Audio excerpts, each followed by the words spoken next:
कार्य हे थक्क करणारं कार्य आपल्याला पाहायला मिळतं। आणि म्हणूनच मला असं वाटतं की आज हे जे काही आपण पाहतो आपल्या देशाकरता देशाच्या सुरक्षेकरता अत्यंत मोठं कार्य या ठिकाणी झालंय। सगळ्यात महत्त्वाचं या सगळ्या फॅसिलिटीज 100% मोठ्या प्रमाणात एक्सपोर्ट करणार आहेत। वेगवेगळ्या देशांना आपल्या देशातनं शस्त्रास्त्र एक्सपोर्ट होणार आहे।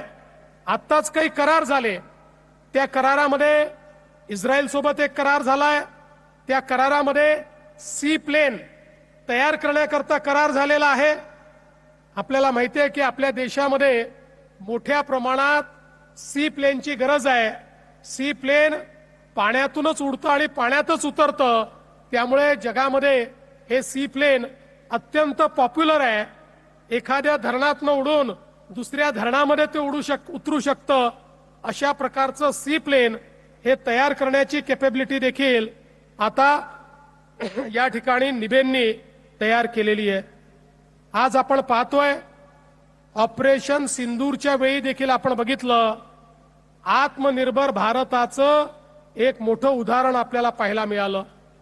माननीय राजनाथ सिंगजींच्या नेतृत्वात आमच्या या सगळ्या सेनेनी, माननीय मोदीजींच्या नेतृत्वात आमच्या सेनेनी जे कार्य त्या ठिकाणी करून दाखवलं, संपूर्ण जग आश्चर्यचकित होतं की कशा पद्धतीनं भारताने अतिशय प्रिसाइज अशा प्रकारचे हल्ले केले आणि पाकिस्तानला अक्षरशः गुडघ्यावर यायला मजबूर केलं।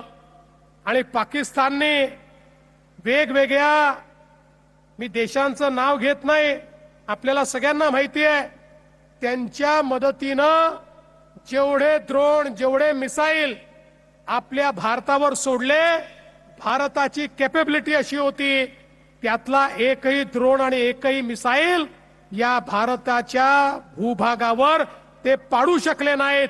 हवेतच त्याला नष्ट करण्याचं काम हे आपल्या सेनेने करून दाखवलं। आणि म्हणून बंधू भगिनींनो, आज आपण पाहतोय की ज्या प्रकारचं कार्य चाललंय, कृत्रिम बुद्धिमत्ता असेल, मशीन लर्निंग असेल, क्वांटम टेक्निक असेल, हायपरसोनिक अशा प्रकारचे पॉवर असतील, डायरेक्ट एनर्जी वेपन्स असतील, क्वांटम सिक्युअर कम्युनिकेशन असेल, ज्या सगळ्या गोष्टी पूर्वी केवळ प्रगत देशांकडे आपण ऐकायचो, आता त्या सगळ्या गोष्टी भारतामध्ये तयार होत आहेत। भारत त्या ठिकाणी तयार करतो। आणि पूर्वी आपल्या ज्या देशाच्या अतिशय चांगल्या अशा सरकारी कंपन्या आहेत, मग हिंदुस्तान एरोनॉटिक्स लिमिटेड असेल, भारत इलेक्ट्रॉनिक्स लिमिटेड असेल, भारत डायनामिक्स असेल, माझगाव डॉक शिप बिल्डर्स असतील, यांच्या माध्यमातनं काम चालायचं।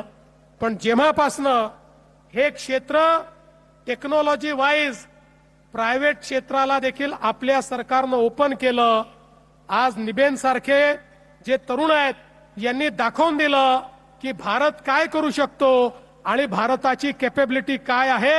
आणि आता तर मला या ठिकाणी सांगताना आनंद होतो की आपलं अहिल्यानगर हे एक प्रकारे डिफेन्स मॅन्युफॅक्चरिंगचं हबच झालेलं आहे।